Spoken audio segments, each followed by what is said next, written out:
এজন্য আল্লাহ শপথ করে বললেন ওয়াদ-দুহা ওয়াল-লাইলি ইযা সাজা মা ওয়াদ্দা'আকা রাব্বুকা ওয়া মা ক্বালা। আলোর শপথ, অন্ধকারের শপথ। তারপরে বিশ্বনবীরে রব্বুল আলামিন তিনটা কনফার্মেশন শোনালেন। কয়টা? প্রথমে দুইটা ওথ, মানে দুইটা শপথ, তারপরে তিনটা কনফার্মেশন, তারপরে তিনটা রিমাইন্ডার, এন্ড ফাইনালি তিনটা ওয়ার্ক প্ল্যান, মানে কর্মসূচি। বাংলায় বললে প্রথমে আল্লাহ দুইটা শপথ করেছেন, তারপরে দুইটা কনফার্মেশন করেছেন, মানে আমি আপনাকে কনফার্ম করলাম যে এগুলো আমি আপনাকে দেব। তারপরে তিনটা রিমাইন্ডার দিয়েছেন, নবী আগে আপনারা কি দিছি শুনেন। আর সর্বশেষ আল্লাহ তাআলা বিশ্ব নবীকে তিনটা ওয়ার্ক প্ল্যান দিয়েছেন, মানে কর্মসূচি। চিল্লায় পড়তে হবে সুবহানাল্লাহ। কনফার্মেশন নাম্বার 1, মা ওয়াদ্দা'আকা রাব্বুকা ওয়া মা ক্বালা। ও নবী, চিন্তা করবেন না, আমি আপনারে ভুলি নাই, আমি আপনারে বর্জন করি নাই। কাফেররা যে বলে আমি আপনারে ছেড়ে দিয়েছি, ভুলে গিয়েছি, নো, আমি আপনারে ভুলি নাই। আপনারে ভুলা আমার পক্ষে সম্ভব না। সুবহানাল্লাহ পড়েন। 2 নাম্বার কনফার্মেশন আল্লাহ বললেন ওয়ালাল আখিরাতু খায়রুল লাকা মিনাল উলা। পড়েন ওয়ালাল আখিরাতু খায়রুল লাকা মিনাল উলা। ও নবী, দুনিয়ার জীবনের চাইতে আখিরাতের জীবন আপনার জন্য শ্রেষ্ঠ। কিন্তু আমরা দুনিয়ার পিছনে পড়ে থাকি। আল্লাহ বললেন ওয়ালাল আখিরাতু, অবশ্যই আখিরাত, খায়রুল লাকা, আপনার জন্য উত্তম, মিনাল উলা, এই দুনিয়ার চেয়ে, and verily indeed the hereafter is far better for you than this dunya. অবশ্যই অবশ্যই এই দুনিয়ার ক্ষণস্থায়ী জীবন আপনার জন্য উত্তম নয়, আখিরাত এই দুনিয়ার চেয়ে 1000 গুণ বেশি উত্তম। চিল্লায় কোন সুবহানাল্লাহ। আবার কাছে আল্লাহ বললেন বাল তুসিরুনাল হায়াতাদ দুনিয়া ওয়াল আখিরাতু খায়রুন ওয়া আবাকা। তোমরা এই দুনিয়ার জীবনকে প্রাধান্য দিয়ে থাকো, কিন্তু দুনিয়াটা শ্রেষ্ঠ নয়। আল্লাহর কাছে আখিরাত হলো শ্রেষ্ঠ, আখিরাত হলো স্থায়ী। সুবহানাল্লাহ পড়েন। তাহলে প্রথমে কনফার্ম করলেন নবী, নো টেনশন, নো টেনশন, আমি আপনার সাথে আছি। আল্লাহ যদি সাথে থাকে আর কিছু লাগে? 2 নাম্বার কনফার্মেশন। আচ্ছা, আমরা মাঝে মাঝে মেসেজ পাঠালে মেসেজ পৌঁছলো কিনা কনফার্মেশন আছে না? কনফার্মেশন মেসেজ পাঠায় না? একটা টপ আপ করলাম বা ইন্টারনেটের প্যাকেজ নিলাম, এটা অ্যাক্টিভ হলো কিনা একটা কনফার্মেশন মেসেজ আসে না? প্রথম কনফার্মেশন, নবী আমি আপনার সাথে আছি। দ্বিতীয় কনফার্মেশন, নবী এই দুনিয়ায় সাময়িক কিছু কষ্ট করেন, কিন্তু আখিরাতে আপনার জন্য কল্যাণ রেখে দিয়েছে কে? 3 নাম্বার কনফার্মেশন, আল্লাহ বললেন ওয়ালা সাউফা ইউতিকা রাব্বুকা ফাতারদা। ও নবী, আমি আপনার সাথে আছি, আখিরাতকে আপনার জন্য সাজিয়ে প্রস্তুত করে রেখেছি। আর এই দুনিয়ার বুকে এমন এমন জিনিস আমি আপনারে দান করব, এগুলো পেয়ে দুনিয়ায় আপনি খুশি হয়ে যাবেন। এমন এমন জিনিস আমি আপনাকে দেব, and verily I'm going to give you something that will make you happy. ও নবী, এমন এমন জিনিস আমি মাক্কি জীবন থেকে শুরু করে until your death, আপনার মৃত্যু পর্যন্ত আমি দেব, এগুলো পেয়ে আপনি খুশি হয়ে যাবেন। সুবহানাল্লাহ। বাড়িতে যে বললেন দিবে কে? খুশি করবেন কারে? আল্লাহকে, বিশ্বনবী সাল্লাল্লাহু আলাইহি ওয়াসাল্লামকে। খুশি করবেন কে? আর খুশি হবে কে? বিশ্বনবী। সুবহানাল্লাহ পড়েন। ওয়ালা সাউফা ইউতিকা রাব্বুকা ফাতারদা। নবী, এমন এমন জিনিস আমি আপনাকে দেব, আপনার এই পেরেশানি, দুঃখ, কষ্ট আপনার থাকবে না। কখনোই আমি আপনার মন খারাপ হতে দেব না। যখনই আপনি চিন্তিত, যখনই আপনি টেনশনে আছেন, যখনই আপনি পেরেশানিতে আছেন, এমন নাজ নেয়ামত আর খুশামদেদ আপনারে শোনাবো, সুখের সংবাদ শোনাবো, ওই সংবাদ শুনে আপনি নবী খুশি হয়ে যাবেন। তার মানে নবীর মন ভালো করার দায়িত্ব নিছে কে? কি আল্লাহ পাইছি আমরা। বিশ্বনবীর মন খারাপ, তখনই আল্লাহ অ্যাক্টিভ, তখনই আল্লাহ নেয়ামত পাঠায়। কিভাবে বিশ্বনবীর মন ভালো করেন আল্লাহ? মক্কাতে বিশ্বনবী যখন দাওয়াতি কাজ শুরু করলেন, বিশ্বনবী দেখলেন মক্কায় 2টা লোক আছে। এই 2 লোকের এক লোক যদি আমার ইসলামের ছায়ার তলে না আসে, তাহলে মক্কায় ইসলামের দাওয়াতকে বেগবান করা আমার জন্য কঠিন হয়ে যাবে। বিশ্বনবী সাল্লাল্লাহু আলাইহি ওয়াসাল্লামের মন খারাপ, হায় রে, এই 2টার একজনও তো আমার কথা শোনে না, এই 2 জনের একজনও তো আমার দাওয়াত কবুল করে না। একদিন তাহাজ্জুদের সালাতে বিশ্বনবী সাল্লাল্লাহু আলাইহি ওয়াসাল্লাম কেঁদে কেঁদে আল্লাহর কাছে দোয়া শুরু করলেন। বিশ্বনবীর যে মন খারাপ, আল্লাহ তো এটা বুঝে টোজে না, তাই না? আল্লাহ তো বুঝে দেখে না, না? তাহাজ্জুদের নামাজে ভারাক্রান্ত মন নিয়ে আল্লাহ রাসূল সাল্লাল্লাহু আলাইহি ওয়াসাল্লাম দোয়া করলেন, আল্লাহুম্মা আইজ্জাল ইসলামা বিআহাব্বির রাজুলাইনি ইনদাক। আল্লাহ, মক্কার দুইটা লোকের নাম তোমার কাছে বলবো আজকের তাহাজ্জুদের মুনাজাতে। দুইটা লোকের নাম তোমার কাছে তাহাজ্জুদের ফরিয়াদে আমি উল্লেখ করব। দুইটা লাগবে না, দুইজনের একজনরে দিলেই হবে। আল্লাহ রাসূল দোয়া করলেন, আল্লাহুম্মা আইজ্জাল ইসলামা বিআহাব্বির রাজুলাইনি ইনদাক। আল্লাহ, মক্কার দুইজনের একজনকে আমি চাই, এই দুইজনের যে কোনো একজন যেন কালিমা পড়ে মুসলমান হয়ে যায়। আল্লাহ রাসূল দোয়া করলেন, আল্লাহুম্মা আইজ্জাল ইসলাম বিআহাব্বির রাজুলাইনি ইনদাক বিউমর ইবনুল খাত্তাব আও আবি জাহল ইবনে হিশাম। আল্লাহ, হিশামের বেটা আবু জাহেল এরে দাও, নাইলে খাত্তাবের বেটা ওমর রে দাও। সুবহানাল্লাহ পড়বেন না? কিন্তু আল্লাহ রাসূলের দোয়া কবুল হয় না। আল্লাহ রাসূল অপেক্ষা করছেন। ইন দা মিন টাইম সাফা পাহাড়ের পাদদেশে আরকাম ইবনে দারিল আরকামের ঘরে বিশ্বনবী বসে বসে কোরআনের দাওয়াত লুকিয়ে লুকিয়ে দিচ্ছিলেন। সাইয়েদনা ওমর ফারুক তখনও কালিমা পড়েন নাই। তিনি বিশাল একটা নাঙ্গা তলোয়ার নিয়ে বিশ্বনবীকে আক্রমণ করার জন্য যখন দারুল আরকামের ঘরের দিকে ছুটে আসছেন, সাহাবারা বলতে শুরু করলো, নবী আপনি ওই দরজা দিয়ে তাড়াতাড়ি মুহূর্তেই পালিয়ে যান, ওমরে ফারুক তলোয়ার নিয়ে আপনার সামনে চলে এলে রক্ষা নাই। আল্লাহ রাসূল বললেন, তোমরা সরব, দরজাটা খুলে দাও, ওমরকে আমার সামনে তাড়াতাড়ি চলে আসতে দাও। আমার মনে হচ্ছে ওই যে তাহাজ্জুদের জায়নামাজে বসে চোখের পানি ছেড়ে আল্লাহর কাছে যে ওই দিন রাতে দোয়া করেছি, আজকে আমার দোয়াটা কবুল হতে চলেছে।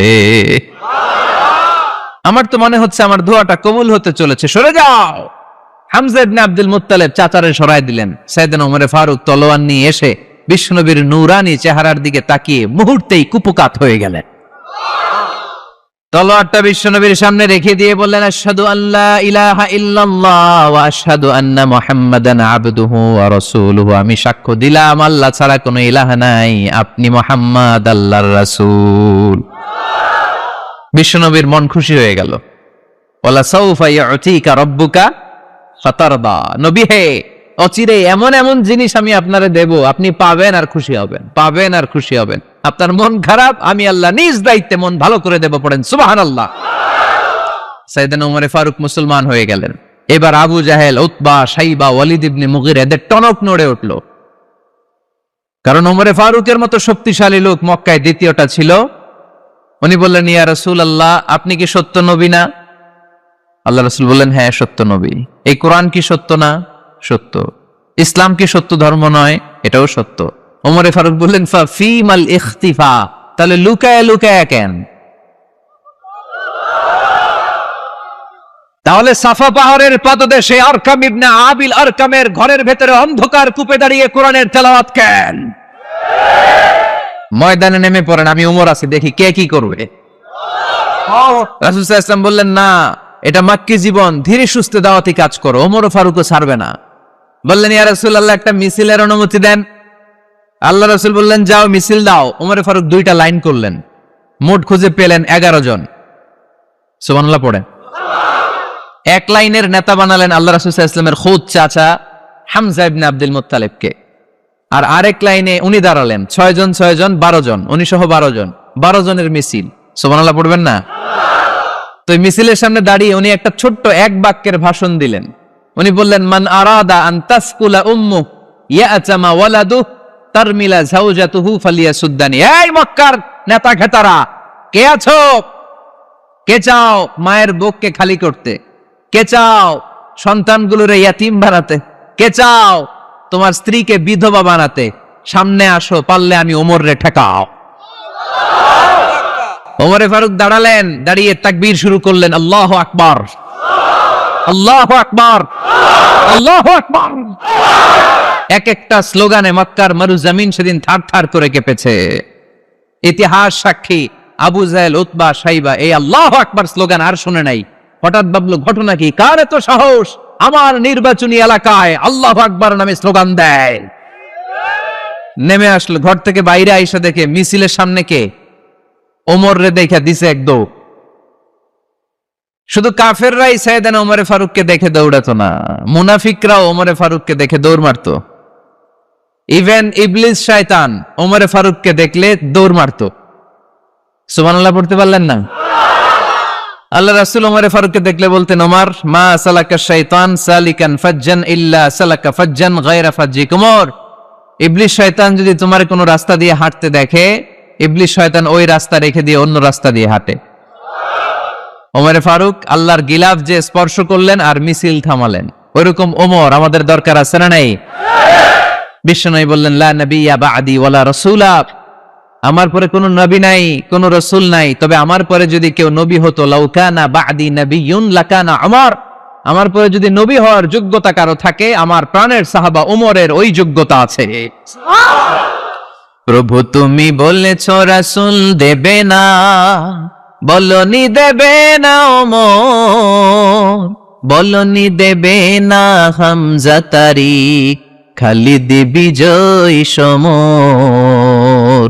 প্রভু তুমি বলেছ রাসূল দেবে না, বলনি দেবে না ওমর, বলনি দেবে না হামজা তারিক, খালিদ বিজয় সমর। প্রভু তুমি বলেছ রাসূল দেবে না। সুবহানাল্লাহ পড়েন। ওইরকম একটা ওমর হইলে আমাদের জন্য এনাফ। ওই একটা ওমরের অপেক্ষায় বসে আছে গোটা মুসলিম উম্মাহ, চিল্লায় বলো ঠিক কিনা? ওমরে ফারুক কালিমা পড়ে মুসলমান হয়ে গেলেন, বিশ্বনবী খুশি হয়ে গেলেন। ওয়ালা সাউফা ইউতিকা রাব্বুকা, আল্লাহ বললেন নবী, যখনই আপনার মন খারাপ, যখনই আপনি পেরেশানিতে ভুগবেন, যখনই আপনি টেনশন করবেন, তখনই আপনার মন ভালো করে দিবে কে? আল্লাহর ঘোষণা, and verily Allah gonna give you something that will make you happy, এমন জিনিস আমি দেব, আপনি খুশি হয়ে যাবেন। আল্লাহ রাসূল সাল্লাল্লাহু আলাইহি ওয়াসাল্লাম দাওয়াত দিতে দিতে তায়েফ চলে গেলেন। তায়েফ নাম শুনেছেন? মক্কা থেকে 80 মাইল দূরে। আমি গিয়েছি কয়েকবার। ঠান্ডা এলাকা, 6000 ফিট উঁচু, মেঘ নেমে আসে। তায়েফে গেলে কেউ বিশ্বাসই করবে না এটা সৌদি আরবের অংশ। বৃষ্টি হয়, কি হয়? চাষাবাদ হয়, অনেক ফলমূল আর শাকসবজি পাওয়া যায়। আল্লাহ রাসূল সাল্লাল্লাহু আলাইহি ওয়াসাল্লাম 80 মাইলের মরুর পথ পাড়ি দিলেন। আমাদের মতো প্রাইভেট কারে চড়ে গেছিলেন, তাই না? আহা, এই লম্বা মরুর পথ, তপ্ত মরুভূমি, সূর্যের প্রচন্ড তাপ উপেক্ষা করে তায়েফে গেছিলেন জমির মামলার মীমাংসা করতে। কি করতে? তায়েফবাসীদেরকে দাওয়াত দেওয়ার জন্য। আল্লাহ রাসূলের নিজের কোনো স্বার্থ ছিল? কথা কয় না। তায়েফবাসীদেরকে জাহান্নামের আগুন থেকে বাঁচানোর জন্য, তায়েফবাসীরা যাতে মাইন না খায়। আহা, কি নবী ছিল! সে কোন বন্ধু বলো বেশি বিশ্বস্ত, সে কোন বন্ধু বলো বড় বিশ্বস্ত, কার কাছে মন খুলে দেয়া যায়, কার কাছে প্রাণ খুলে বলা যায়, হওয়া যায় অতি আশ্বস্ত। তার নাম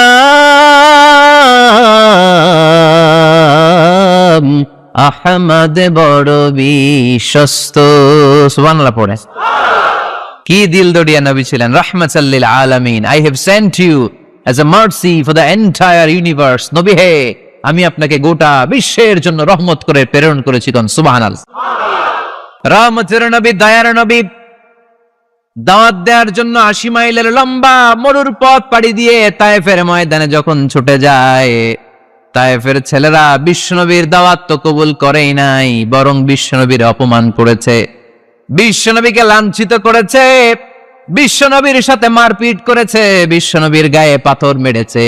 এই সুশ্রী দেহটা বেয়ে বেয়ে ঝরে ঝরে বিশ্বনবীর গা থেকে টপ টপ করে তায়েফের জমিনে তাজা লাল খুন ঝরেছে। গিয়েছে তায়েফবাসীদের বাঁচানোর জন্য, নিজের কোনো স্বার্থ নাই। তায়েফবাসীরা যেন জাহান্নামের আগুনে না জ্বলে, কিন্তু তায়েফবাসীরা বিশ্বনবীর আঘাত করেছে। তিনটা জায়গায় আমি দেখে এসেছি, জায়গাগুলা তিনটা জায়গায় বিশ্বনবীকে আহত করা হয়েছে। খেয়ে না খেয়ে দিন প্রচারের কাজে নিজেকে দিয়েছ বিলিয়ে, তায়েফের কাফিরেরা চিনল না সে আলো, দুষ্ট ছেলেদের পিছু দিল লেলিয়ে। পাথরের আঘাতে ক্ষত বিক্ষত হয়ে সারা শরীর থেকে রক্ত ঝরে। হে রাসূল তোমাকে ভুলি আমি কেমন করে, হে রাসূল তোমাকে ভুলি আমি কেমন করে, হাজার ব্যথা বেদনার পরে। ফিরে আসনি তুমি আপন ঘরে, দিনের আলো তুমি ছড়িয়ে দিতে, চলে গেলে মদিনায় মক্কা ছেড়ে। হে রাসূল তোমাকে ভুলি আমি কেমন করে, হে রাসূল তোমাকে ভুলি আমি কেমন করে। পড়েন আল্লাহু আকবার।